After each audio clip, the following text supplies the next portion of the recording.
Hello everyone. आज मैं आपके लिए लेकर आई हूँ मखाने की बर्फ़ी। देखिए, जो मखाना होता है ना, हमारे शरीर के लिए बहुत अच्छा होता है। इसमें काफ़ी न्यूट्रिएंट्स होता है, एंटीऑक्सीडेंट होता है।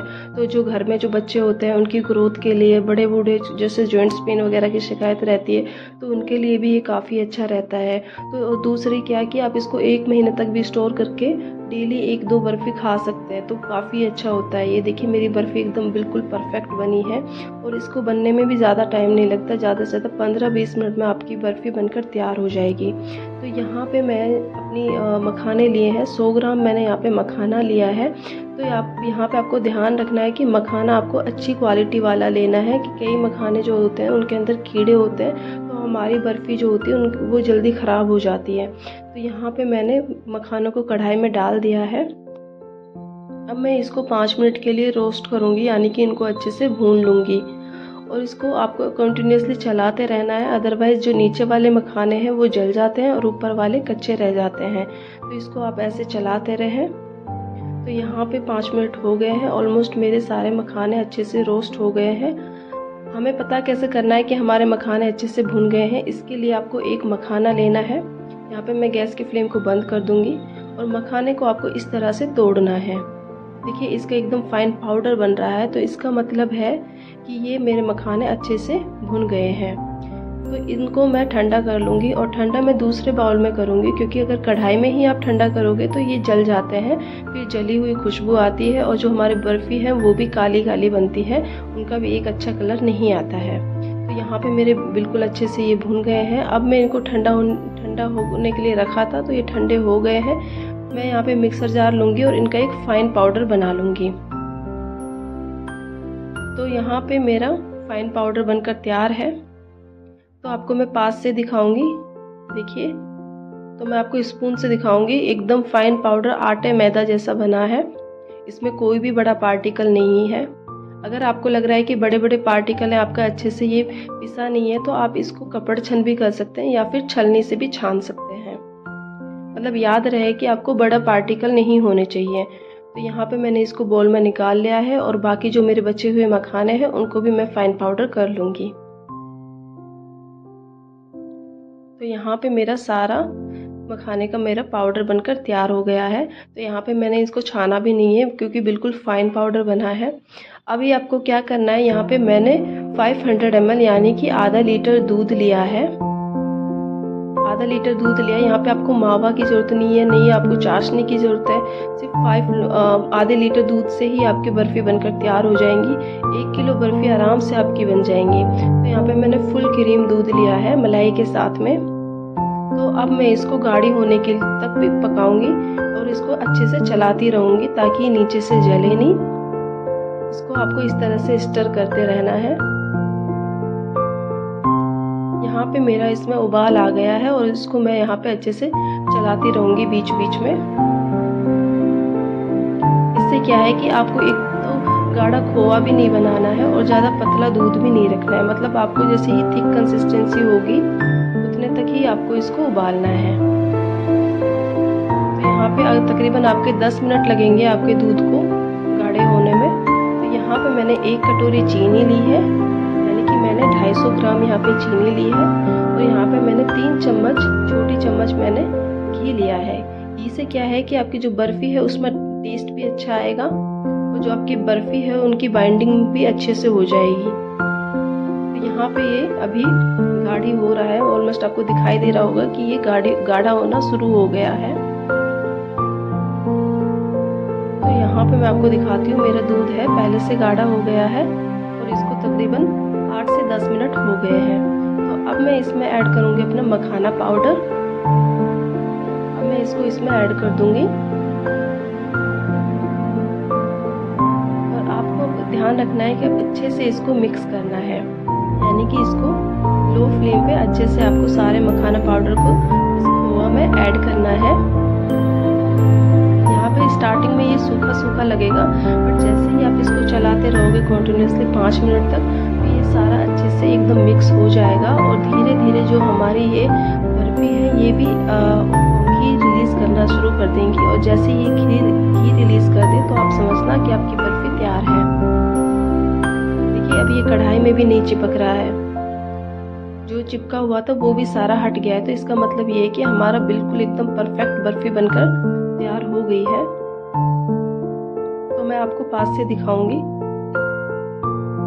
और आपको यहाँ पे इसको तकरीबन 2 मिनट के लिए अच्छे से भूनना है, ताकि हमारा जो मखाना का जो पाउडर था वो अच्छे से भून जाए और उसमें से कच्ची कच्ची खुशबू ना आए। देखिए यहाँ पे बिल्कुल दानेदार मेरा बर्फी बनकर तैयार हो गई है। तो यहाँ पे मैंने एक थाली ली है, थाली में मैं इसको बर्फी बनने के लिए रख दूंगी और आपको रूम टेम्परेचर पर ही रखना है। आप चाहें तो इसको फ्रीज में भी रख सकते हैं, लेकिन फ्रीज में क्या होता है कि जो हमारा घी होगा वो अच्छे से जम जाएगा और फिर वो खाने में अच्छा नहीं लगता। तो अभी इसको आप रूम टेम्परेचर पे ही स्टोर कर सकते हैं और तकरीबन 1 घंटे के बाद में आपका ये अच्छे से सेट हो जाएगा और आप इसकी कतली कर सकते हैं। तो इसको मैं गार्निश कर दूंगी यहाँ पे पिस्ता के साथ में। आप चाहें जो भी ड्राई फ्रूट्स ले लें। तो यहाँ पे मैंने इसको पिस्ता के साथ में गार्निश किया है। तो देखिए मेरी एकदम परफेक्ट बर्फी बनने के लिए तैयार हो गई है। अब मैं इसको 1 घंटे के लिए रूम टेम्परेचर पर रख दूंगी। तो यहाँ पे मेरा 1 घंटा हो गया है। अब मैंने इसके छोटे छोटे पीसेस कर लिए। आप अपने हिसाब से जिस भी शेप में करना चाहें कर सकते हैं। तो देखिए एकदम परफेक्ट बर्फी निकल कर तैयार हो गई है। मैं आपको तोड़कर दिखाती हूँ, बहुत अच्छी बनी है। हेलो एवरीवन, आज मैं आपके लिए लेकर आई हूँ बेसन मावा की बर्फी की रेसिपी। देखिए जितनी अच्छी लग रही है ना दिखने में, उससे कहीं ज़्यादा अच्छी है खाने में है। एकदम सॉफ्ट और मुंह में घुल जाने वाली, इनका टेक्सचर वगैरह सब एकदम बहुत परफेक्ट आया है। घर में कोई बोल नहीं रहा था कि ये घर पे बनाई हुई मिठाई है। तो चलिए शुरू करती हूँ मैं अपनी रेसिपी। तो यहाँ पे मैंने 2 कप बेसन लिया है, यानी कि मैंने 300 ग्राम बेसन लिया है। ये जो आप कप देख रहे हैं ना मेरा, ये 150 ग्राम का कप है। तो मैं इसी के हिसाब से अपना सारा कुछ लूंगी इस रेसिपी में। तो यहाँ पे आपको ध्यान रखना है कि बेसन को आपको लो फ्लेम पे 2 मिनट के लिए इसको अच्छे से भूनना है। भूनना इसलिए है कि जब आप इसको भूनेंगे तो ये घी को कम एब्सॉर्ब करेगा और जो इसमें सौंधी सौंधी खुशबू आने लगेगी और कच्चापन जो है बेसन का वो खत्म हो जाएगा। तो इसलिए इसको भूनना है आपको। तो अब मैं यहाँ पे घी ऐड करूंगी। यहाँ पे मैंने यानी कि 150 ml मैंने घी लिया है। अब मैं इस घी को अच्छे से मिक्स कर दूंगी और इसको कंटिन्यूअसली आपको चलाते रहना है और इसको अच्छे से मिक्स करना है ताकि इसमें लम्स ना बने। देखिए मैं इसको अच्छे से मिक्स कर लूंगी। स्टार्टिंग में देखो ये थोड़ा सा ऐसा लगेगा सूखा सूखा सा, पर धीरे धीरे जैसे ही आप इसको चलाएंगे तो इसकी जो कंसिस्टेंसी है वो थिक होने लगेगी और एकदम सॉफ्ट और एकदम क्रीमीनेस सा इसमें टेक्सचर आ जाएगा। अब मैं इसको अच्छे से चलाऊंगी और इसको मैं 5 मिनट के लिए अच्छे से भूनूंगी, क्योंकि जो ये कच्चापन आता है ना बेसन का बर्फी में वो चला जाएगा और खाने में बहुत ही स्वादिष्ट लगेगी। तो अब यहाँ पे मैं ऐड कर दूंगी अपना मावा। जो ये मावा है ना इस बर्फी की जान है। यहाँ पे मैंने 150 ग्राम मावा लिया है। इस मावे को मैंने पहले 1 दिन पहले मैंने बना के रख लिया था और इस मावा को मैं इसमें ऐड कर दूंगी और इसको अच्छे से इसमें मिक्स कर लूंगी। अच्छे से इसको मिक्स करना है और देखते देखते ये मिक्स करोगे ना, ये थोड़ा सा अच्छा से इसके टेक्सचर आ जाएगा, एकदम क्रीमीनेस से इसका टेक्सचर आ जाएगा। इसको 2 मिनट के लिए अच्छे से इसको पकाना है, भूनना है इसको। देखिए यहाँ पे इसका थोड़ा कलर भी इसका चेंज हो रहा है, थोड़ा ब्राउनिश कलर हो गया है इसका, एकदम दानेदार इसका टेक्सचर हो गया है जो मुझे चाहिए था। बहुत ही स्वादिष्ट है ये बर्फी, एक बार जरूर बनाइएगा। तो इतने वो मेरा बन रहा है तो मैं यहाँ पे मैं चाशनी बनाऊंगी। चाशनी के लिए मैंने यहाँ पे 150 ग्राम चीनी लिए, यानी कि 1 कप मैंने चीनी ली है और 1 कप ही यहाँ पे मैंने पानी लिया है। उसी कप से मैंने 150 ml पानी लिया है।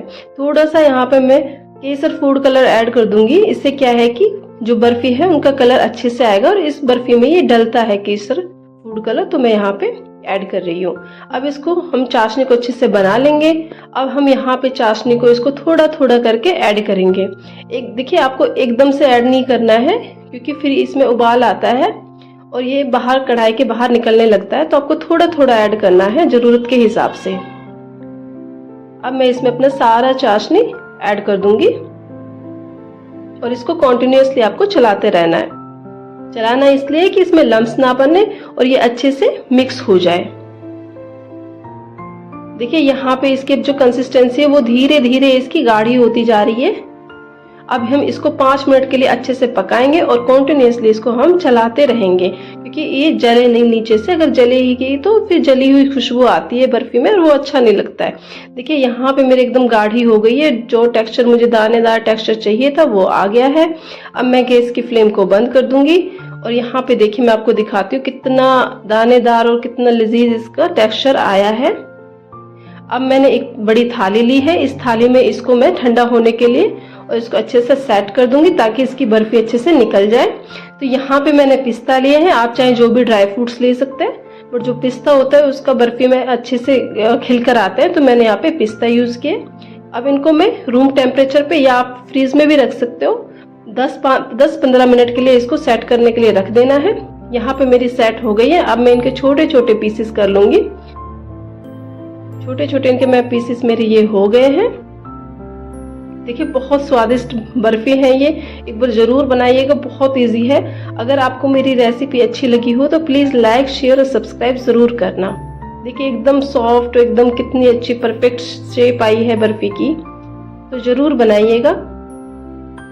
देखिए कितना अच्छा लग रही है, खाने में भी बहुत अच्छी है। Thank you for watching my video. Hello everyone, आज मैं लेकर आई हूँ दिवाली स्पेशल नमक पारे, एकदम बाजारों जैसे सुपर क्रिस्पी और खस्ता नमक पारे, वो भी गेहूं के आटा से। इनको एक बार बना के रख लो, महीनों भर तक खराब नहीं होते। बहुत ही आसान रेसिपी है, कोई भी बना सकता है और ज़्यादा कुछ सामान की ज़रूरत भी नहीं होती। सिर्फ 4-5 चीज़ों से बहुत ही बढ़िया नमक पारे बनकर तैयार होंगे। तो मैं तो अक्सर घर पे ये बना कर रखती हूँ, जैसे अचानक से कोई मेहमान आ जाए तो आप सिंपल चाय के साथ भी सर्व कर सकते हैं। बहुत बढ़िया रेसिपी मैं आपको बताऊंगी। तो चलिए शुरू करती हूँ मेरी रेसिपी। अच्छा, मैंने यहाँ पे 2 कटोरी गेहूं का आटा लिया है, इसको मैंने पहले छान लिया था। इसके बाद मैंने यहाँ पे थोड़ा सा अजवाइन लिया है, यानी कि 1 चम्मच नमक, आप अपने टेस्ट के हिसाब से भी ले सकते हो नमक, और यहाँ पे 1 चम्मच काली मिर्च पाउडर। काली मिर्च पाउडर से टेस्ट बहुत अच्छा होता है, तो मैंने थोड़ा सा ऐड कर दिया है। और यहाँ पे तकरीबन 2 चम्मच के हिसाब से मैंने घी लिया है। और अब मैं इसको अच्छे से मिक्स करूंगी। पहले आपको बिना पानी डाले सारे इन सबको मिक्स करना है। जैसे कि मेरे मुट्ठी में थोड़ा आटा बंध रहा है, तो आपको इस तरह से इसको गूंथ लेना है। अब यहाँ पे मैं थोड़ा थोड़ा पानी ऐड करके अपने आटा को अच्छे से गूंथ लूंगी। आपको एक साथ ज़्यादा पानी ऐड नहीं करना है, अदरवाइज आपका आटा गीला हो जाएगा और आपकी जो मटरी है या फिर नमक पारे हैं वो भी बिल्कुल सॉफ्ट हो जाएंगे, क्रिस्पी नहीं बनेंगी। तो यहाँ पे मेरा आटा एकदम परफेक्ट गूंथ गया है। अब इसको मैं 30 मिनट के लिए, यानी कि आधे घंटे के लिए रख दूंगी। इससे हमारा आटा एकदम सॉफ्ट और बहुत ही बढ़िया बनकर तैयार होगा। इसके बाद अपने आटे में से आपको इस तरह से छोटी छोटी लोइयाँ बनानी है, अपने हिसाब से, मोटी या फिर छोटी। उसके बाद में आपको अपने इस तरह से रोटी बेलनी है, और आपको यहाँ पे पतली रोटी बेलनी है। जो हम घर में नॉर्मली बनाते हैं उससे पतली रोटी आपको रखनी है, क्योंकि आप अगर पतली रोटी बेलोगे तो आपके जो नमक पारे हैं वो क्रिस्पी बनेंगे, एकदम बहुत ही बढ़िया करारे खस्ता नमक पारे बनकर तैयार होंगे। और अगर आपकी रोटी मोटी हुई तो आपके जो नमक पारे हैं वो बाद में ठंडे होने के बाद में सॉफ्ट हो जाएंगे और वो खाने में अच्छे नहीं लगेंगे, यानी कि वो खस्ता नहीं बनेंगे। तो इस तरह से आपको अपनी रोटी बेलने के बाद में जिस भी डिज़ाइन में आप चाहें तो अपने नमक पारों को आप बना सकते हैं। तो मैं यहाँ पे बिल्कुल बेसिक डिज़ाइन दूंगी, क्योंकि ये बहुत इजी होती है और नमक पारे जो है वो इसी डिज़ाइन से जाने जाते हैं। तो मैं इसी शेप के बना रही हूँ।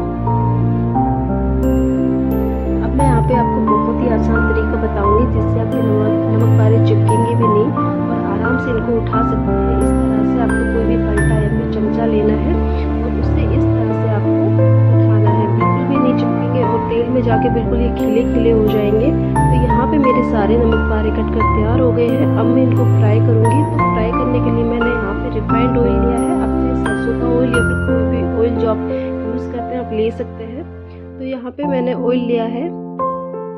जैसे ही आपका ऑयल गर्म हो जाए, आपको लगे कि आपका ऑयल गर्म हो गया है, तो आप इस तरह से आप इसको छलनी में डाल के यहाँ पे ऑयल में डालना, अदरवाइज आपकी जो तेल है यहाँ पे बबल्स बनते हैं तो जलने का डर रहता है अगर आप हाथ से डालोगे। तो यहाँ पे मैंने इस तरह से इसको डाला है। बहुत ही आसान तरीका, आप इस तरह से डाल सकते हैं। और आपको लग रहा होगा कि ये जाके ऑयल में चिपक जाते हैं, तो बिल्कुल भी नहीं चिपकेंगे, एकदम बढ़िया खिले खिले नमक पारे बनकर तैयार होंगे। अगर आपको लग रहा है कि आपके नमक पारे थोड़े चिपक रहे हैं तो आप उनको इस तरह से नाइफ से अलग अलग कर सकते हैं। तो देखिए मेरे बिल्कुल एकदम बढ़िया अलग अलग मेरे सारे नमक पारे भुन रहे हैं। अब आपको यहाँ पे एक बात और ध्यान रखनी है कि आपको नमक पारे को गरम तेल में यानी कि गैस की फ्लेम को हाई रखना है। जिससे क्या है कि आपके नमक पारे कुरकुरे बनेंगे। आपको ठंडे तेल में नहीं डालने हैं, नहीं तो आपके सॉफ्ट नमक पारे बनेंगे, एकदम खस्ता कुरकुरे नहीं बनेंगे। तो यहाँ पे मेरे 5 से 6 मिनट हो गए हैं और मेरे ऑलमोस्ट पककर तैयार हो गए हैं। अब मैं इनको थोड़े पहले ही निकाल लूँगी, क्योंकि नमक पारे में गेहूं के आटे से बने हुए हैं तो ये हीट को एब्जॉर्ब करते हैं और ये बाद में भी ब्राउन हो जाते हैं। तो आपको थोड़े से पहले इनको निकाल लेना है इस तरह से। तो यहाँ पे मैंने थोड़े से ही नमक पारे बनाए हैं अपनी फैमिली के हिसाब से। तो मैं अपने यहाँ पे सेकंड बैच भी डाल दूँगी और इनको अच्छे से मैं फ्राई करूँगी। बहुत ही कम समय में बनकर तैयार हो गए। लगभग अब मेरा आधा घंटा लगा है इनको बनाने में। तो आधे घंटे में मैंने 2 महीने के लिए अपना नाश्ता बनाकर तैयार कर लिया है। तो यहाँ पे मैं इनको 5 से 6 मिनट के लिए कुक करूँगी और इनको निकाल लूँगी। यहाँ पे मेरे सारे पूरे नमक पारे मेरे यहाँ पे फ्राई हो गए हैं। अब मैं इनको एक प्लेट में डाल लूँगी और ठंडे होने के बाद में मैं इनको किसी कंटेनर में स्टोर करूँगी। तो यहाँ पे मेरे एकदम खस्ता कुरकुरे नमक पारे बनकर तैयार हो गए हैं। बहुत ही बढ़िया कलर आया है, एकदम क्रिस्पी। तो मैं आपको दिखाती हूँ इस तरह से, बहुत ही बढ़िया बनकर तैयार हुए हैं एकदम। अगर आपको मेरी रेसिपी अच्छी लगी हो तो प्लीज़ मेरे चैनल को लाइक, शेयर और सब्सक्राइब ज़रूर करना।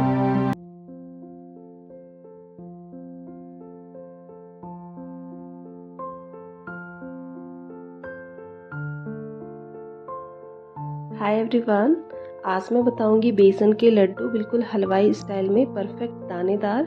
जैसे कि त्योहारों का सीजन चल रहा है और हम मार्केट से खरीद कर लाने के बजाय घर पर ही कुछ मिठाइयाँ बना सकते हैं, जो कि टेस्ट में भी अच्छी होती है, साथ के साथ हेल्दी भी होती है, वो भी बिना मिलावट के। तो मेरी रेसिपी है बेसन के लड्डू, जो कि बहुत ईजी है, बिल्कुल आसान तरीके से मैं आपको बताऊँगी, वो भी कम समय में। ज़्यादा से ज़्यादा 20 से 25 मिनट लगेंगे आपको बनाने में। अगर आप पहली बार भी बना रहे हो तो बहुत अच्छे से बनेंगी, बिल्कुल भी आपके एकदम परफेक्ट लड्डू बनकर तैयार होंगे अगर आप मेरे स्टेप फॉलो करके बनाओगे। तो चलिए शुरू करती हूँ मेरी रेसिपी। तो बेसन के लड्डू बनाने के लिए आपको भारी तले की कढ़ाई लेनी है, जिसमें कि बेसन नीचे से चिपकेगा नहीं। आप चाहे तो नॉन स्टिक कढ़ाई भी ले सकते हैं, उसमें क्या है कि बेसन चिपकता भी नहीं है। अब आपको सबसे पहले 3 कप बेसन लेना है। ये मैंने पैकेट वाला बाजार से लिया है, आप चाहे तो घर के बने बेसन से भी बना सकते हैं, जिसका अच्छा टेस्ट आएगा। तो यहाँ पे आपको बेसन को लगातार 10 से 15 मिनट तक इसको भूनना है और इसको ज़्यादा गोल्डन ब्राउन नहीं करना है, अदरवाइज जला जला टेस्ट आएगा। तो यहाँ पे मैंने थोड़ा सा चुटकी भर मैंने यहाँ पे हल्दी ऐड की है। इससे क्या है कि बेसन का जो लड्डू बनते हैं उनका कलर बहुत अच्छा आता है। अगर आप चाहें तो पहले घी को भूनने के बाद में आप उसमें केसर के धागे डालकर फिर बेसन डाल सकते हैं, उससे भी बहुत अच्छा कलर आता है। तो यहाँ पे मैंने हल्दी को यूज़ किया है। तो इसको मैं लगातार 10 से 15 मिनट तक इसको इसी तरह से कॉन्टिन्यूसली चलाती रहूँगी और इसको भूनना है, जिससे कि हमारे बेसन का बिल्कुल भी कच्चापन नहीं रहेगा और अच्छे से एकदम दरदरा दानेदार बेसन के लड्डू बनकर तैयार होंगे। तो यहाँ पे मैंने 3 कप बेसन में 1 कप घी लिया है। 1 कप घी का मतलब है यानी कि 250 ml घी डालने के बाद में आपको अच्छे से बेसन और घी को मिक्स करना है। शुरुआत में आपको लगेगा कि बेसन थोड़ा ड्राई है, बट बेसन जैसे ही हीट को एब्जॉर्ब करेगा और हीट लगेगी बेसन को, भुनने लगेगा बेसन, तो घी को छोड़ने लगेगा, यानी कि घी रिलीज होने लगेगा और बहुत ही बढ़िया बेसन के लड्डू के लिए मिक्सचर तैयार हो जाएगा। अब आपको बेसन को लगातार 5 मिनट तक इसी तरह इसको भूनना है और जो यहाँ पे आप देख रहे हैं गुठलियाँ बन जाती हैं, तो इनको भी अच्छे से मिटा देना है। यहाँ पे लगातार आपको 5 मिनट तक बेसन को भूनना है। जो बचा कुचा इसका कच्चापन है वो भी बिल्कुल ख़त्म हो जाएगा। जैसे ही आपको लगे कि इसमें से अच्छी सी खुशबू आने लगी है, यही एक पहचान है बेसन को भूनने की, कि बहुत ही बढ़िया यहाँ पे मेरी बेसन की खुशबू आने लगी है। तो अब मैं गैस की फ्लेम को थोड़ा मीडियम कर दूँगी, जिससे कि कुछ भी जलना नहीं चाहिए। बढ़िया सा बेसन का मिक्सचर तैयार हो जाएगा। अब बारी है मीठा ऐड करने की। तो यहाँ पे आप चाहे तो बाजार से जो बूरा आती है वो भी ले सकते हैं, या अपने घर पर ही जो चीनी होती है उसकी बूरा बना सकते हैं। तो मेरे पास बूरा थी नहीं, तो मैंने घर पर ही चीनी से बूरा बनाई है। तो यहाँ पे मैं 2 कप बूरा ऐड करूँगी, यानी कि आपको ये मेजरमेंट याद रखनी है। 3 कप बेसन में 1 कप घी और 2 कप बेसन के लड्डू ना मीठा ज़्यादा होगा ना कम होगा, और एकदम दानेदार खिले खिले आपके बेसन के लड्डू बनकर तैयार होंगे। तो यहाँ पे अब आपको इसको अच्छे से मिक्स करना है। अभी आपको ये ड्राई लग रहा होगा, लेकिन धीरे धीरे जैसे आप इसको अच्छे से मिक्स करते जाओगे और इसको धीमी धीमी आंच पे इसको पकाओगे, तो यहाँ पे बहुत ही बढ़िया से एकदम मिक्सचर तैयार हो जाएगा। तो लगातार मैं इसको इसी तरह से 5 से 6 मिनट तक इसको भूनती रहूँगी, क्योंकि बेसन जो है यहाँ पे पूरा जो डाली है वो जैसे ही पिघलने लगेगी हीट के साथ साथ में, तो बहुत ही बढ़िया पकड़ बन जाएगी हमारी बेसन के लड्डू में, वो बिखरेंगे नहीं। तो यहाँ पे आपको इसी तरह से इसको भूनते रहना है 5 से 6 मिनट के लिए। अच्छा, आपको यहाँ पे ध्यान रखना है कि बेसन को लगातार आपको चलाते रहना है धीमी धीमी आंच पे, क्योंकि यहाँ पे जो मीठा हमने डाला था बूरा वो पिघलने लगेगी, तो उसकी वजह से बेसन चिपकने लगता है और जल भी सकता है। तो आपको लगातार इसी तरह इसको चलाते रहना है। तो देखते ही देखते 5 से 6 मिनट के बाद में मेरा इस तरह से मिक्सचर तैयार हो गया है, बहुत ही बढ़िया, बिल्कुल भी कोई कच्चापन नहीं है, चिपक भी नहीं रहा है बेसन, बहुत ही बढ़िया यहाँ पे लड्डू बनकर तैयार हो जाएंगे। तो अभी यहाँ पे मेरा मिक्सचर गरम है, तो मैं इसको 5 से 6 मिनट जब तक ये ठंडा होगा, ठंडा होने के लिए मैं इसको रख दूँगी, क्योंकि ये कढ़ाई में ही रहेगा तो ये जल्दी से ठंडा होगा नहीं। तो मैं इसको दूसरे प्लेट में करके ठंडा होने के लिए रख दिया है 5 से 6 मिनट के लिए। तो देखिए, मैं आपको दिखाती हूँ कितने बढ़िया सा यहाँ पे मेरा बेसन लड्डू के लिए मिक्सचर तैयार हुआ है, बहुत ही बढ़िया कलर आया है। देखिए, एकदम बहुत ही परफेक्ट मेरे बेसन के लड्डू बनकर तैयार होगा। तो यहाँ पे अब बारी है लड्डू बनाने की। तो मेरा बेसन का जो मिक्सचर था वो ठंडा हो गया है, तो मैं छोटे छोटे बेसन के लड्डू इस तरह से बांध लूँगी, तो बिल्कुल भी हाथ में नहीं चिपक रहा है, एकदम बहुत ही बढ़िया बेसन के लड्डू बनकर तैयार हो गए हैं। तो इसी तरह मैं अपने सारे बेसन के लड्डू तैयार कर लूँगी। देख रहे हैं आप कि थोड़े से सामान से कितनी बढ़िया मिठाई बनकर तैयार हुई है। लगभग यहाँ पे 1.5 किलो के समथिंग मैंने बेसन के लड्डू बनाकर तैयार कर लिए हैं। देखिए, बेसन, बूरा, घी सभी के घरों में अवेलेबल होता है, तो बिल्कुल ही बेसिक चीज़ों से बहुत ही बढ़िया मिठाई आप घर पर ही बना सकते हैं। जब भी आपका घर पे मीठा खाने का मन करे या फिर कोई त्योहार हो, तो आप ये बेसन के लड्डू बना सकते हैं। ज़्यादा टाइम कंज्यूमिंग भी नहीं होता और बच्चे बड़े सभी बड़े खुश होकर खाएंगे। अगर आपको मेरी रेसिपी अच्छी लगी हो तो प्लीज़ मेरे चैनल को लाइक, शेयर और सब्सक्राइब ज़रूर करना।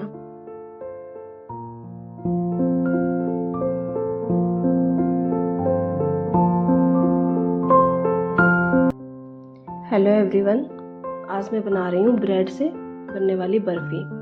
देखिए, ये कितनी अच्छी लग रही है, कोई कह नहीं सकता कि ये मैंने ब्रेड से बनाई हुई बर्फ़ी है। तो इसके लिए कुछ नहीं करना, बहुत ही इजी और सिंपल रेसिपी है और सच में बहुत ही टेस्टी बनी है। तो इसके लिए मैंने 3 ब्रेड लिए हैं। तो आप अपने फैमिली मेम्बर के हिसाब से ब्रेड कम या ज़्यादा कर सकते हो। तो मैंने यहाँ पे 3 ब्रेड लिए, इनको छोटे छोटे इनके टुकड़े कर लिए और इन सबको मैं मिक्सर जार में डाल दूँगी और इनका एक दरदरा पाउडर बनाना है। पर ध्यान रहे कि देखिए यहाँ पे कितना दरदरा पाउडर मैंने बना लिया है, और यहाँ पे एक भी बड़ा टुकड़ा ब्रेड का नहीं दिखाई दे रहा है, क्योंकि अगर बड़ा टुकड़ा कुछ हुआ इसमें तो बर्फ़ी भी अच्छी शेप की नहीं बनेंगी, एक अच्छा टेक्सचर भी नहीं आएगा और खाने में भी अच्छी नहीं लगेंगी। तो यहाँ पे दूसरा स्टेप क्या है कि आपको एक पैन लेना, फ्राई पैन लिया है मैंने यहाँ पे। इसमें आधा कप मैंने चीनी डाली, यानी कि 4 टेबल स्पून, और थोड़ा सा मैंने इसमें पानी ऐड किया है। और अब हम इस चीनी को कैरेमलाइज करेंगे, ताकि जो हमारी बर्फ़ी है वो बंध जाए और अच्छी शेप की निकले। तो हम इसको कैरेमलाइज करेंगे, इसको लो फ्लेम पे रखना है, नहीं तो ये जल जाएगी। तो धीरे धीरे इसको कैरेमलाइज करना है, इसको भी चलाना नहीं है, ये अपने आप ही फैल जाएगा पूरे फ्राई पैन में। और ध्यान रहे कि इसमें एक भी चीनी का पार्टिकल नहीं होना चाहिए, और इसका जो कलर है वो ब्राउन कलर होना चाहिए। धीरे धीरे पकते पकते अपने आप ही इसका ब्राउन कलर आ जाएगा और एक भी चीनी का पार्टिकल नहीं रहेगा, अदरवाइज फिर वो खाने में अच्छी नहीं लगती है बर्फ़ी और उसका टेक्सचर भी अच्छा नहीं बनेगा। देखिए यहाँ पे मेरे इसका कलर कितना अच्छा आ गया है, जो मुझे चाहिए था। अभी इसको हम चलाती रहूँगी मैं, ताकि ये जले ना और इसके तल में लगे ना। तो अभी इसमें एक भी पार्टिकल नहीं है चीनी का, और इसको चलाते रहना है। ये सच में बहुत ही अच्छी रेसिपी है और 10 मिनट में बन के तैयार हो जाएंगी आपकी बर्फ़ी। जब भी मीठा खाने को मन करे तो आप इनको बना सकते हो। अभी मैं क्या करूँगी, इसमें आधा कप दूध ऐड करूँगी और इसको अच्छे से चलाना है, मिक्स करना है।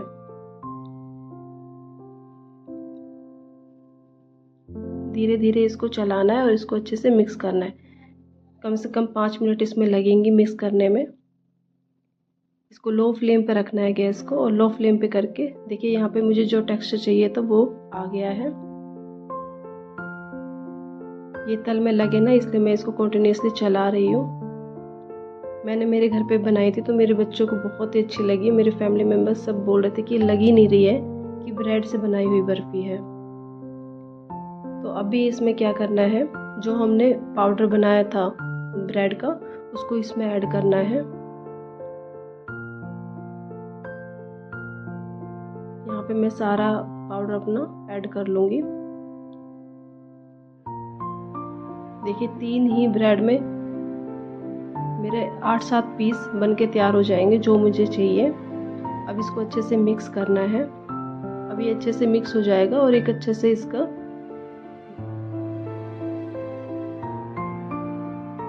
यहाँ पे मैंने इनको, ये प्लेट मैंने बर्फ़ी बनाने के लिए ली हुई है, इनमें मैं डाल दूंगी।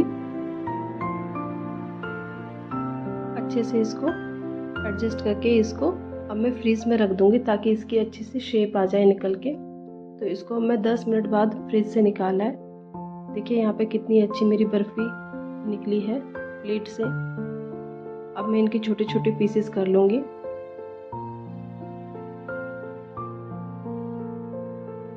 देखिए दिखने में भी और टेक्सचर में भी कितनी अच्छी लग रही है।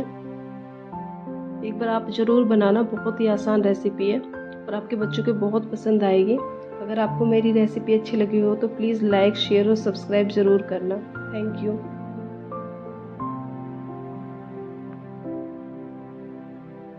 हेलो एवरीवन, आज मैं आपके लिए लेकर आई हूँ लौकी हलवा की रेसिपी। ये बहुत ही स्वादिष्ट है, खाने में काफ़ी अच्छा इसका टेस्ट है, मतलब लग ही नहीं रहा है कि ये मैंने लौकी से बनाया हुआ हलवा है। तो चलिए शुरू करती हूँ मेरी रेसिपी। तो यहाँ पे मैंने 1 किलो से ज़्यादा लौकी लिया है, यानी कि मैंने 5 लौकी लिए हैं। और आपको यहाँ पे ध्यान रखना है कि पतले वाले लौकी लेने हैं, क्योंकि जो मोटे वाले लौकी होते हैं ना उनके अंदर बीज होता है और वो खाने में अच्छा नहीं लगता और पानी भी ज़्यादा छोड़ता है वो लौकी। तो यहाँ पे आपको लौकी को इस तरह से छील लेना है, इसका सारा छिलका उतारना है अच्छे से और दोनों साइड से इसको कट करना है। अब लौकी के अंदर के पार्ट जो बीज होता है ना, गूदा होता है, उसको आपको निकालना है इस तरह से, क्योंकि ये बाद में पानी रिलीज़ करता है और हलवा के ऊपर पानी निकल के आ जाता है, जो दिखने में भी अच्छा नहीं होता है और खाने में भी अच्छा नहीं होता है। तो यहाँ पे आपको इसको कद्दूकस करना है सारे लौकी को। तो यहाँ पे मेरे सारा लौकी कद्दूकस हो गया है। यहाँ पे आपको ध्यान रखना है, थोड़ा फास्ट आपको प्रोसेस करनी होती है, क्योंकि जो लौकी होता है ये काला पड़ जाता है थोड़े टाइम के बाद में। तो यहाँ पे मैंने भारी तले वाली कढ़ाई ली है, इसमें मैंने अपना सारा लौकी को डाल दिया है। तो आपको इस तरह से तकरीबन इसको 5 मिनट तक इसको भूनना है। तो यहाँ पे मेरा ये 5 मिनट हो गई है और ये अच्छे से भून गया है। देखिए ये अच्छे से भुन गया है, इसका कलर भी थोड़ा चेंज हो गया है। अब मैं यहाँ पे 2 कप चीनी ऐड करूँगी, यानी कि आपको अपने टेस्ट के हिसाब से कम ज़्यादा चीनी कर सकते हैं। तो अब यहाँ पे आपको लौकी और चीनी को अच्छे से मिक्स करना है।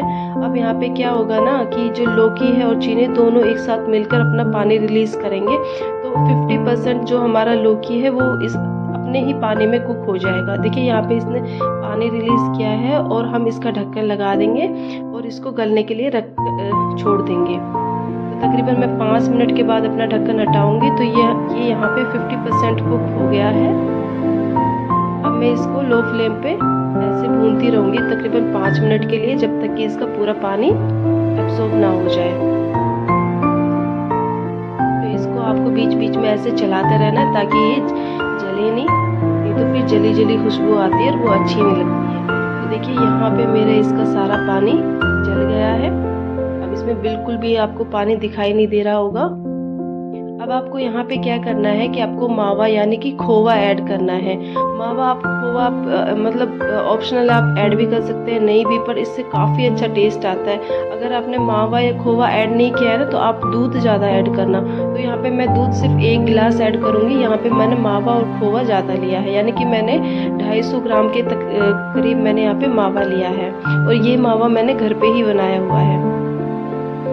तो अब मैं इसमें दूध ऐड कर दूंगी, यानी कि मैं 250 ml यहाँ पे दूध ऐड किया है, यानी कि 1 गिलास। तो 50% मेरा लौकी गल गया था, अब 50% जो बचा है वो इस दूध में गल जाएगा। तो इस तरह से आपको गैस की फ्लेम को लो करना है और इसका ढक्कन लगा के आपको इसको तकरीबन 10 मिनट के लिए पकाना है। 10 मिनट में इसका जो दूध है वो जल जाएगा और जो हमारा लौकी ये भी अच्छे से गल जाएगा। बहुत अच्छा लगता है खाने में, मतलब जो लोग घिया नहीं खाते हैं ना, लौकी नहीं खाते हैं, तो वो भी इसको काफ़ी खुश होके खाएंगे। तो एक बार ज़रूर बनाइएगा, बहुत ही इजी है, बहुत ही अच्छी मतलब रेसिपी है। तो देखिए यहाँ पे मेरा सारा दूध जल गया है और ये यहाँ पे मेरा घिया की हलवा बनकर तैयार हो गया है, तकरीबन तैयार हो गया है। तो अब लास्ट में मैं देखो यहाँ पे दूध भी नहीं दिखाई दे रहा है, पानी भी नहीं दिखाई दे रहा है। तो अब लास्ट में यहाँ पे मैं थोड़ी अच्छी खुशबू और अच्छा टेस्ट के लिए मैं यहाँ पे घी ऐड कर रही हूँ। आपको 2 चम्मच घी ऐड करना है। आप अपने हिसाब से कम ज़्यादा भी कर सकते हैं, और या फिर बिल्कुल ऑप्शनल है, आप ऐड करें या नहीं करें। देखिए यहाँ पे बिल्कुल दानेदार हलवा बनकर तैयार हो गया है। इसका एकदम कलर भी चेंज हो गया है, कंसिस्टेंसी भी चेंज हो गई है, काफ़ी अच्छा लग रहा है। बिल्कुल पानी दूध वगैरह सब इसका जल गया है। तो यहाँ पे मेरा लौकी का हलवा बनकर तैयार हो गया है। इसको तकरीबन 10 मिनट से 15 मिनट लगे हैं मेरे लौकी का हलवा बनने में। तो देखिए कितना अच्छा मैंने यहाँ पे इसको ड्राई फ्रूट्स के साथ भी गार्निश कर दिया है। अगर आपको मेरी रेसिपी अच्छी लगी हो तो प्लीज़ मेरे चैनल को लाइक, शेयर और सब्सक्राइब ज़रूर करना।